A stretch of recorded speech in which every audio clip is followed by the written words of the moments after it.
Hello and a very warm welcome to another edition of Talking Germany, the show where we do just that. Now, we've had a lot of champion sportsmen and sportswomen on the show in the last couple of years, and today we've got another. So here she is, one of the fastest swimmers in the world, Britta Steffen. Hi.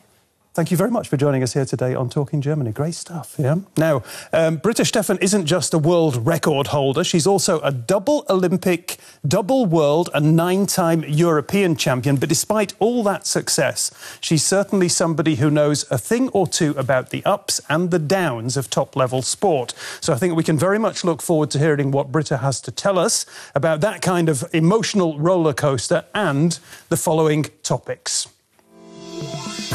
Centre of Excellence. We visit an elite sports training centre that can look back on a tradition of turning out champions that goes back to East German times.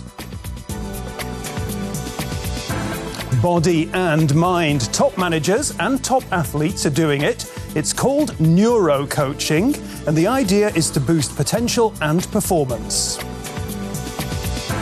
And water babies. Get them early is the message. Find out how baby swimming, including baby diving, is becoming increasingly popular.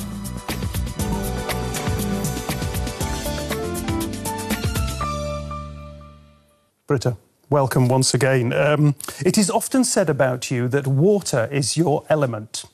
And you say of yourself sometimes you were born to swim. So I'd like to begin by asking you, what is your relationship to water?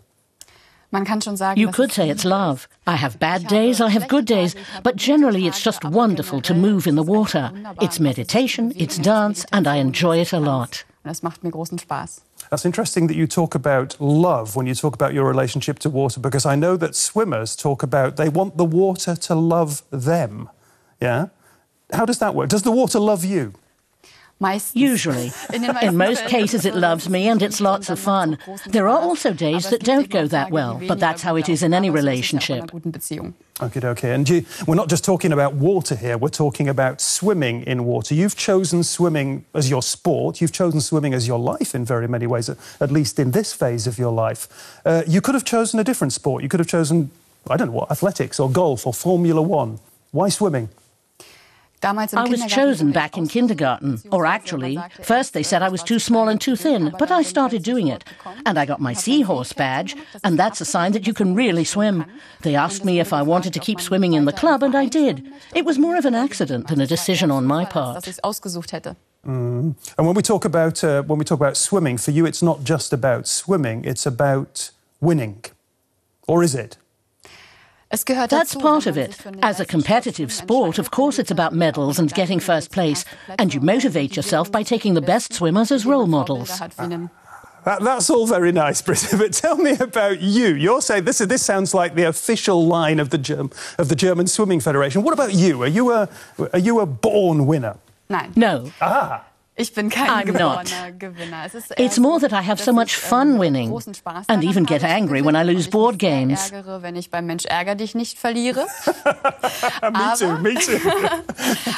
But in general, I just think, be the best you can be. That's my attitude. And if others do better, then I'm a fair player and accept it. But basically, winning is fun.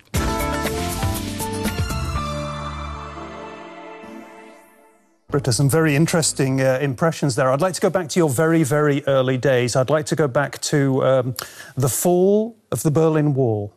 Yeah? I read somewhere that you celebrated your 6th birthday just about a week after the fall of the Berlin Wall. Can you remember either of those events, either your 6th birthday or the fall of the Berlin Wall?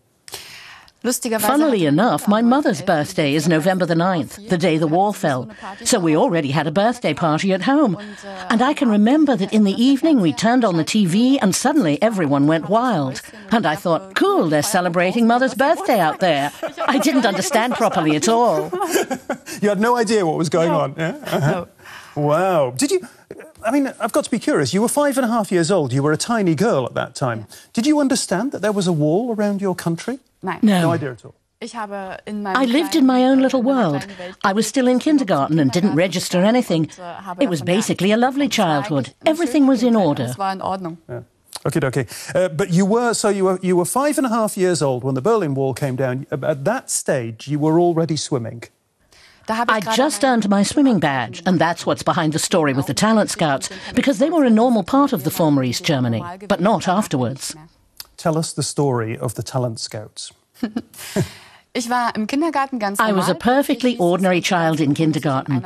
Suddenly our whole group had to stand in a row, and then people walked past us. And I was the best in climbing and the fastest runner, so it was really depressing when the one next to me was chosen. You're going to learn to swim. And then, no, too small and too thin. I wasn't even asked if I wanted to. My physique meant I didn't fit the bill. And I was so sad because my cousin was chosen. And when I cried at home and said, "They don't want me," my mother said, "Then go along with Sebastian and sit at the edge of the pool and watch what's going on." And the swimming coach asked me, "Why don't you get into the water?" "I'm not allowed to. I'm too small and too thin." And he found a swimsuit, a disgusting old green one, and said, "Here, put this on and you can join in." Then I came back. The swimsuit was much too large. It didn't fit me at all. But the coach tied 2 huge knots in it. And then I learned how to swim. Okay. I would like to... here's a thesis. My feeling is that most people who go into professional sports, who are very good at sports, have a sporting background. They come from a sporting family. Do you agree with that, first of all? Yeah. That's your impression from from the swimmers you know, that's probably the case, yeah, I would guess. Exactly. Most of them come from sporting families. There are also some who have to struggle because their parents had been very successful swimmers, because of course you're always compared with your parents. Fortunately, I was spared that. My mother grew up on a farm and got exercise by bringing the cows in from pasture and things like that. And my father had played football and founded a small club, so he was always interested in sports. I also have 2 brothers. They used to do judo, but judo wasn't really my thing. I preferred swimming. So we each had our own sport. And your parents, were your parents ambitious for you? Once you got into competitive swimming, were they pushing you? No, not at all. They sometimes attended competitions and supported me, but more usually when I was upset. If a race hadn't gone the way I'd wanted and I was crying and saying, "I don't want to swim anymore, I quit," which is how I always reacted, my mother would say, "Wait till tomorrow, and if you still don't want to swim anymore, we'll leave it at that." But the next day, all was forgotten, and I went cheerfully back to training. OK. And what I think for our foreign viewers, what's very interesting is that the backdrop to all this, what you're telling me about, is you, the young Britta, growing up in the eastern German town of Schwedt. Yeah? Tell people about Schwedt. Schwedt is a small industrial town. We have the PCK oil refinery and lots of people work there. The PCK used to make sure we had a heated swimming pool. They had lots of waste heat, and I had an outdoor pool, which was heated in both summer and winter to 32 degrees Celsius. And that was fantastic, because, as I said, I was small and thin, but I was never cold. That changed when I was 12 and went to sports school, where the pool was only 28 degrees. So perhaps those were very fortunate circumstances. And Schwedt is a very pretty town with lots of greenery. We're surrounded by the Uckermark region with lots of unspoilt nature.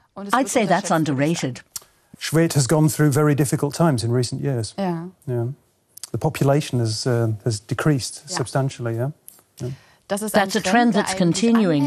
Most people are moving to the cities. The change took place fairly recently, that fewer people are staying in the countryside, and many say to their children, if you want a good future, go to a big city and look for a job there. We have very high levels of unemployment here, and of course that's sad. OK, let's talk about your career a little bit again. Your first big success came in 1999? 1998. 1998? Yeah. OK. That was the European Junior Championships. Yeah. And then after that, you weren't quite on the right track. Yeah. And it was 2004 that you gave up, basically. You climbed out of the pool. Yeah. Just explain why. On the first day of the 2004 Olympics, I fell and turned my ankle and couldn't swim. That was an experience in a way. I'd trained for 4 years. I'd gone to the Olympics for the first time in 2000 and been called the new Franziska van Almsick. And then I thought, OK, if I can lose my ability to succeed in sports so quickly, maybe I should put more emphasis on ordinary life. Then I started to study, because I already had my high school diploma, and I didn't want to swim anymore. Und wollte nicht mehr schwimmen. And you really thought this is it, I've given up? Ja. Yes, I dropped everything. Ich habe alles losgelassen. No more swimming? No. Und habe dann aber But then I started to work with a mental coach. And my first lesson was, I came to her in tears saying, I've quit swimming and I don't know what I'm doing here. And she said, that's not so bad. If you're not swimming, we can talk about something else. Yeah. And it was an epiphany. Not everything has to do with swimming. My parents wanted me to continue because it was always said I had a lot of talent. But I said, I'm almost 20, and if that's not enough to keep me at the very top, then I'll do something else. But then you came back. 2006, big year, yeah? Medals, world records. Yeah. And a lot of people said, how does that work? Yeah. Yeah? I mean, it's surprising. Yes, absolutely. Life is surprising. Yeah, but come on, this is you put a new edge on your performance. You made a big leap forward. Yeah. And people look at that and they say, scientifically, explain that to me. Yeah. Go on then. In spring 2005, when I started exercising again, I didn't swim at first. I did lots of cycling, running and weight training and didn't go into the water at all. In August, I started training in the water again, supported by my work with my mental coach to find out how I could really call on my potential, how I could manage to go from winning performances in training to winning in competition, because that was what I'd always failed to do. I was often faster than Franziska, but when the pressure was on in competition, it wasn't enough. And we worked on that and on the mental blocks that had kept me from showing what I can do. It lasted a year and a half and freed up a lot, because physically I already had what it takes.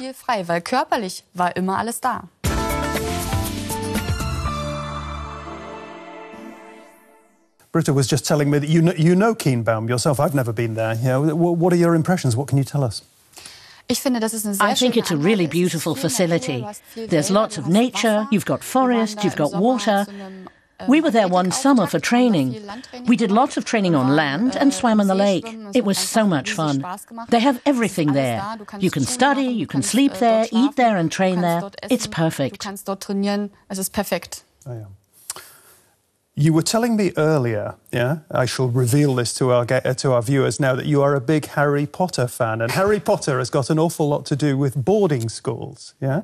I went to a boarding school, so I'm very interested in that myself. You went off to a sports boarding school, aged 12, and the question I ask, yeah, from my experience at a boarding school is, was that a tough experience? Yeah. Yes. It really left its mark on me. You had to become independent early on. If you were sick, your mum wasn't there with chicken soup, you were alone in your room. Those aren't the happiest memories, but they were part of it. And you were completely integrated into a group. I spent my whole day with the girl who was my roommate. It was a great time, but very strenuous, because the whole day was tightly scheduled. In the morning, we swam for 3 hours and trained on land, then went to school till 4 p.m, and then came another 2 hours of training. I can scarcely imagine it today, but back then it was my life and it fulfilled me, and for 4 years I never called it into question. 4 years in a row it was really pool, school, canteen, boarding school, and that was okay. That's pretty tough. Yeah. And tell me, what was your feeling on your first night at boarding school? Your parents had taken you down, driven you there, dumped you off. All I did was cry. I want to go home. I can't do this. I can't stand it here. I want to go back to my family. But at some point I pulled myself together and concentrated on other things. And when you feel at home and have friends and good teachers, everything's fine. OK, you're talking about 2 words that you've used. You've talked about being integrated, or 3 words you've used. Integrated, in a team, friends. And I wonder, is swimming, I mean, soccer, rugby, these are games that I've grown up with playing. Yeah, I used to play an awful lot of rugby. That's a team sport, yeah? Is swimming a team sport, or is it a sport of sort of very ambitious individuals? Yeah. It's absolutely an individual sport. You're cut off from the world in the water. Many swimmers quit because they can't talk to each other. You're alone with yourself, and you swim your race for yourself alone, even though your performance is also a team performance, because you need a good coach, good surroundings, your schooling has to be coordinated, you have to feel comfortable and you have to be healthy. It's clear all those factors play a part, but in principle, swimming is an individual sport. And you know, when we say tough, very tough indeed, because I read somewhere that when you were at this boarding school, the sports school, yeah, if you went away for a competition, You won the competition. Ja. And the other girls, perhaps the other boys, didn't talk to you for 2 or 3 days. Ja. How do you cope with that? It was a tough realization. You have to pay your dues to get back in, if I can put it that way. Hineindienen. Yeah, I'm suddenly going into German there. What a fancy... That's interesting. Yeah. I had to humble myself because there was a lot of envy. Yeah. Others would like to have done it, and they continued to live their lives together there. I was out of the group, and it was hard to get back in. That influenced me a lot, because it's not nice being an outsider. And it caused me to link success with loneliness. That was also a topic with my psychologist. Success can make you lonely to some extent, because lots of other kids want to achieve something similar, and you're standing there, not understanding why the others aren't enjoying your success with you. On the other hand, it's clear that children are brutal and honest. And when they want the same thing, the first reaction is perhaps not to talk with the others, because that's the way it is. Vielleicht doch erstmal die erste Reaktion, nicht mit dem anderen zu reden, weil das ist dann so. Mhm. Fascinating. Interesting impressions. There's one thing we've got to talk about. Yeah? Swimming and doping. Mhm. Please comment. It can't be ruled out because the issue is very significant and it's an endurance sport, and doping can be useful in sports. But it's a shame because I think we have to start encouraging children to take the attitude, be the best you can be. They have to make the best of themselves because it's clear that not everyone can win, and doping damages your health. Women can suffer by bringing disabled children into the world. And that doesn't get communicated to athletes.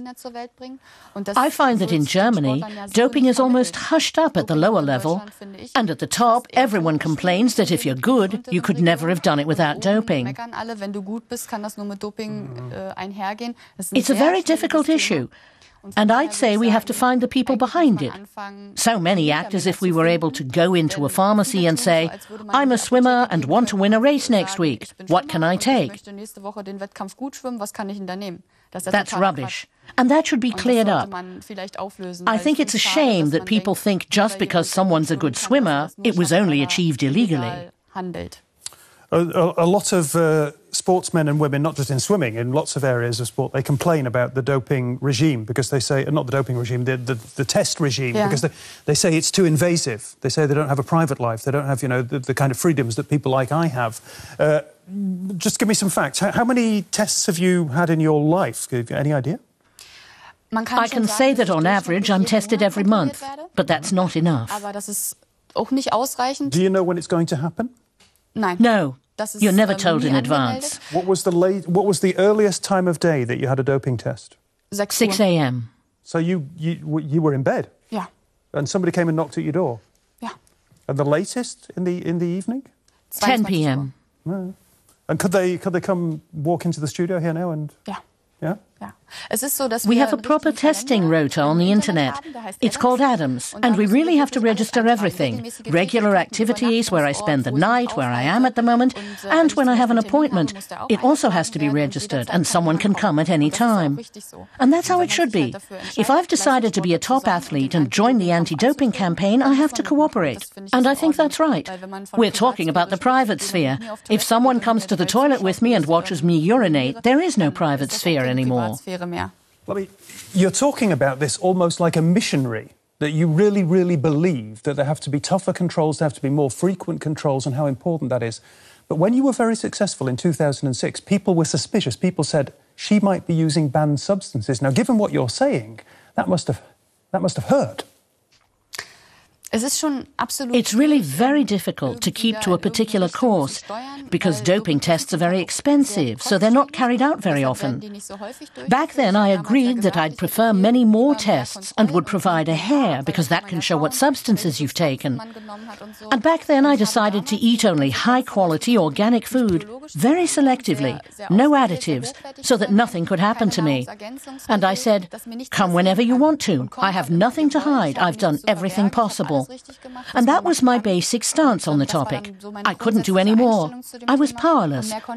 Anyway, you can't influence what people say. Das, was die Leute sagen, kannst du eh nicht beeinflussen. Okay.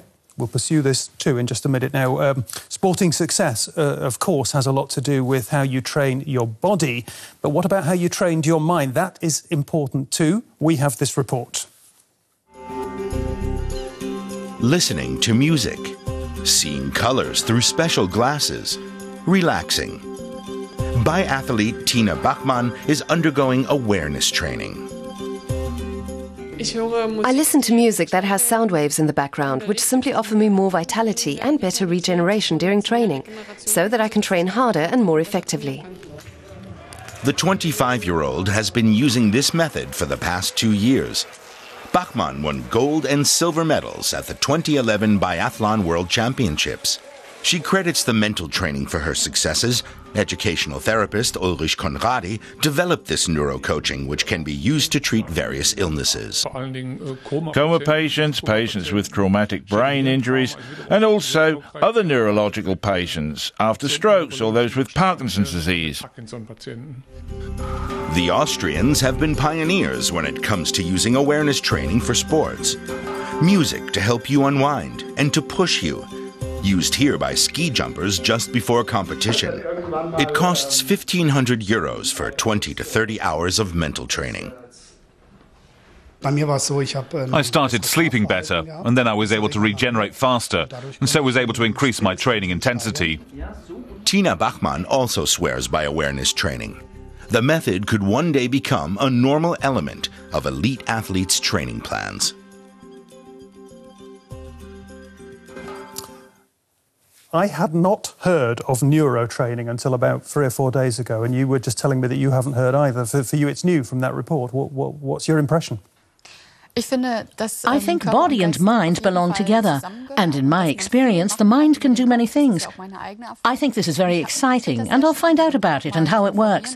It's a new idea, and I think it's very exciting. Yeah, it's all got to do with music. Yeah, do you use music? I mean, nearly every sportsman and woman I see these days has got big headphones on. Yeah, are you into that? Yes, I think music has power. You can hype yourself up with it. You can get back to yourself. I notice it myself when I listen to music at home. It influences your feelings, and I'm convinced you can use that. But what kind of music do you listen to? I'm told you're a big fan of German heavy metal. Nein. No? But I listen to all sorts of things. I'm not set in my ways. I'm not exactly a fan, but I do like soul. I like quiet things. I like Adele. I think she's great. But I think almost everyone does. Ich glaube, die mag fast jeder. Okay. The thing with neuro training, as I understand it, it's all about being relaxed when you need to be relaxed, and being focused when you need to be focused, and not sort of the two getting in each other's way. And I think you've sometimes been described as an athlete who, certainly what you're trying to achieve when you're performing is this tunnel vision. Mm-hmm. Yeah? First of all, what is tunnel vision? I've never experienced that. I've no idea what it is really. Yeah. That just means when you're in the last call room before you go to the starting blocks for your race, there are 7 other girls there and each one's concentrating on herself. But someone might possibly try to discourage you by saying something like, "You look pale today." Yeah? It happens. Is that a quote? Ja. This is how, really. Und dann muss man natürlich, and then, of course, you can't think, "Oh God, I'm pale, maybe there really is something wrong with me." You have to think, okay, she said something, but I'm not going to comment on it. I'm going to concentrate on myself, and now the important things are all that count. I'm in my body. I feel my feet, I feel my stomach muscles. I'm going to walk in and swim the 100-meter freestyle, and I know just how that goes. That's tunnel vision. No matter what happens to the left or right of me, I won't react. And the impression that I got was that Britta Steffen is very good at creating tunnel vision for herself, but there's a problem with that because if anything sort of, disturbs the tunnel vision, then suddenly it can possibly fall apart. Mm-hmm. There is a risk of that, and I'm not perfect. I don't think anyone's perfect in that respect. But I can barricade myself like a fortress. And I have the strength not to let anyone in. And that's very good protection. I think you have to protect yourself to some extent because you go out and have only one chance, one moment, and everything has to be right. It tests you. Nur einen Moment, es muss alles stimmen. Das ist eine Prüfungssituation. That's tough. Ja. Yeah. But that's the challenge, the thrill and the fun behind it, and that makes me happy. Okay. And you've mentioned your mental trainer a couple of times. Who is she? What does she do for you? She's a woman who actually has nothing to do with the sport, but who has a doctorate in chronobiology. Chronobiologie? Ja. Okay. That examines periodic cycles within the body. And she said, Britta, the first thing we're going to change with you is you're going to take naps. A nap is worth so much. Everything can regenerate. All your systems build themselves up again and you don't have that midday slump. She got me to listen to my body, because as an athlete you're always told that when your body gives out you should tell it to keep going. So you push yourself beyond your limits. Sometimes you have to, but in most cases it's destructive, so you should listen to your body instead. And that's what she taught me. It was a very important step in my life when I thought, okay, my head and body are important and I'll never again obsessively push myself beyond my limits. If something doesn't work, I'll stop and do something else. If I feel cold in the water because I have too little subcutaneous fat and I'm pushing myself too hard, I get out and get on a bicycle and try to continue with endurance training. So I try to concentrate on performance. That all sounds very good. It all sounds very rational and plausible. But in Shanghai, it didn't help. That's true. What happened? What went wrong? In 2010, I was ill so often I could scarcely train at all.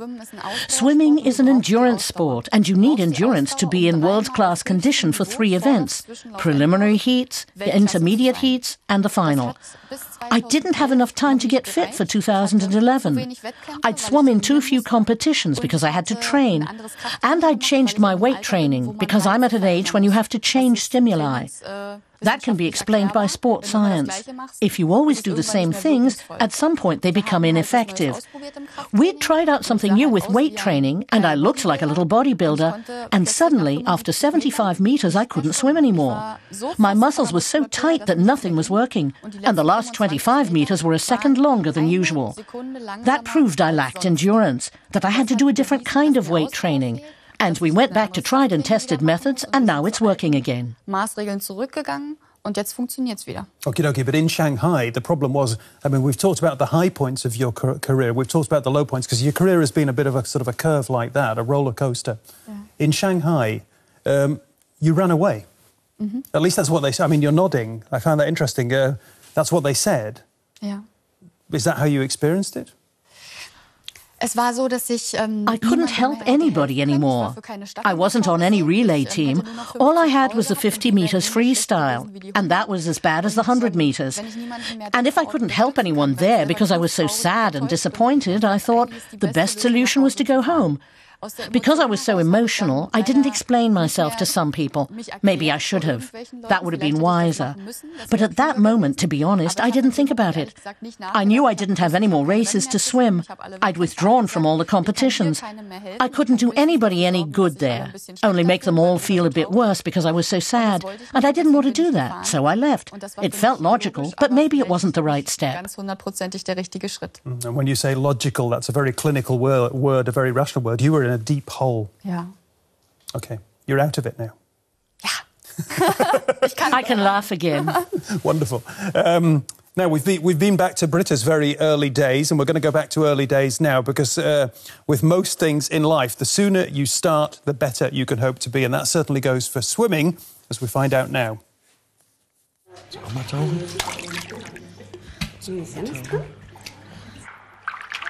Dunking a baby underwater isn't something most parents would think of doing. Suzanne Urul is also a little sceptical, but she wants to try it with her baby daughter Scheida.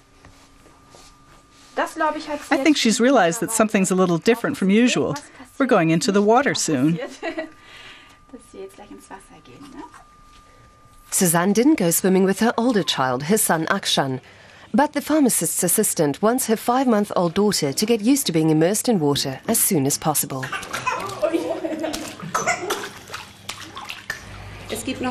When you feel really confident holding on with two hands, you can switch to just one hand, the one-handed hold.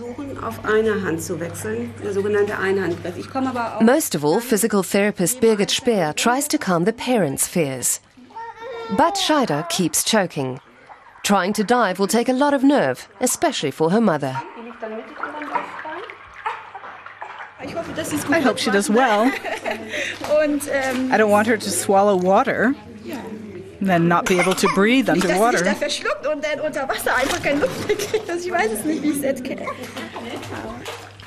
1, 2, 3, dive, and slowly draw your child towards you underwater.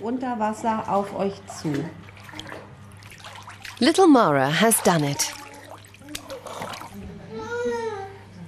Susanne Uruhl first tries a test with Scheider, where she pours water over her. Babies who don't complain are allowed to dive, as long as their parents dare.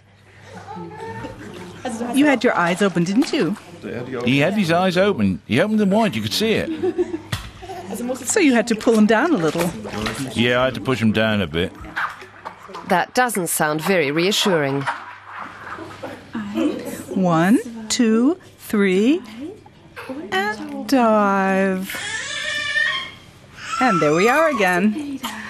And Scheider's diving reflex kicked in as hoped.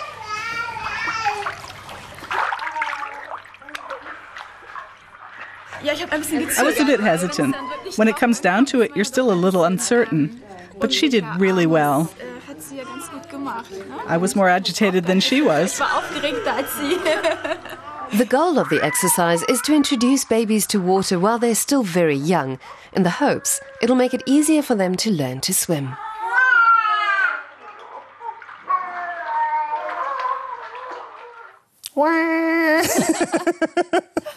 You have been, well, I don't know what to call it, a baby swimming instructor.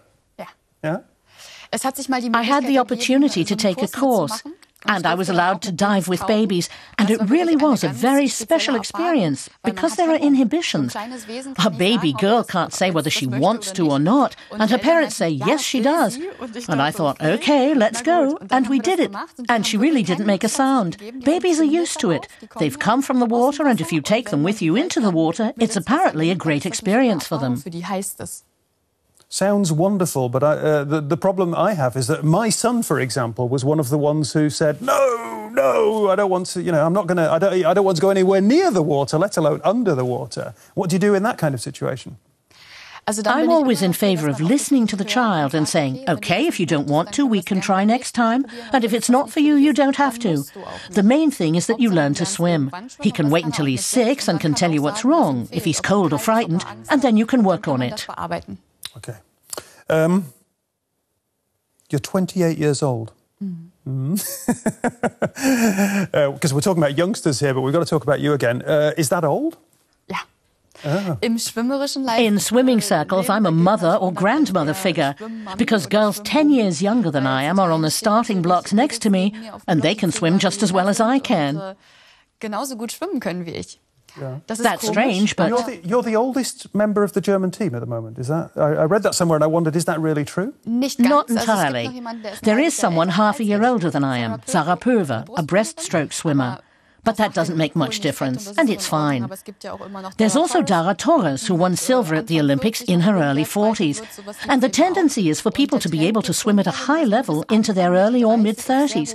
You have the advantage of experience over the younger swimmers, and that helps a lot. Okay. And you're going to be swimming in London. Yeah. What's your goal? Be the best you can be. Oh, come on.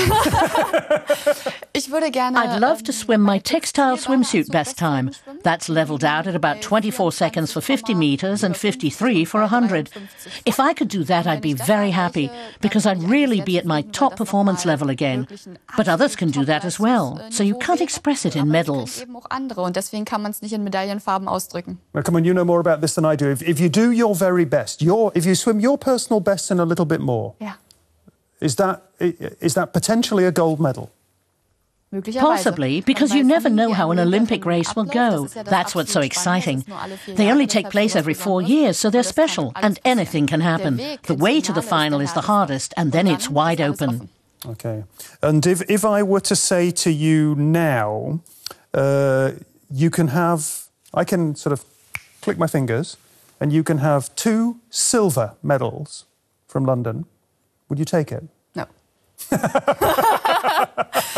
I wouldn't, because I want to earn everything. If you're given something as a gift, even if you'd said 2 gold, I'd say no, because I want the experience of winning them. Aha, I thought it was all about the winner, Britta Steffen, but here, good, great stuff, I like that, yeah? OK, if you've enjoyed the show today and you want to find out a little bit more about my meeting with Britta, then you might want to read my blog on the Talking Germany website, and do please, of course, post your comments. You can find out more about Talking Germany on the internet. Our host, Peter Craven, is keeping a blog on the many shows and guests of the series. Find out more about what happens behind the scenes, gossip, experiences, and how the whole show is put together. Just visit blogs.dw.de/talkinggermany, and you can tell us what you think about the programme there too. OK, from the blog to the quiz, quick questions, Britta. When you get up in the morning and you have your first training session ahead of you, are you all smiles or are you sighing? Smiling. Yeah? Always? Yeah, always. Oh, God, all this ich bin positive fertig. thinking, yeah? Are you a tough cookie or a sensitive soul? Sensitive soul. Ooh, yeah, I knew you were going to say that. When you look back in your career, we've talked about the highs and lows. What do you remember more, the highs or the lows? Both. Both. What's more important for victory, mind or body? Both. If you win gold, if you do win gold in London, are you going to come back on the show? Yes. Thank you. Promise. Great guest, great swimmer, good talker, Britta Steffen. If you've enjoyed her company as much as I have, then do come back next week. Until then, bye-bye and tschüss.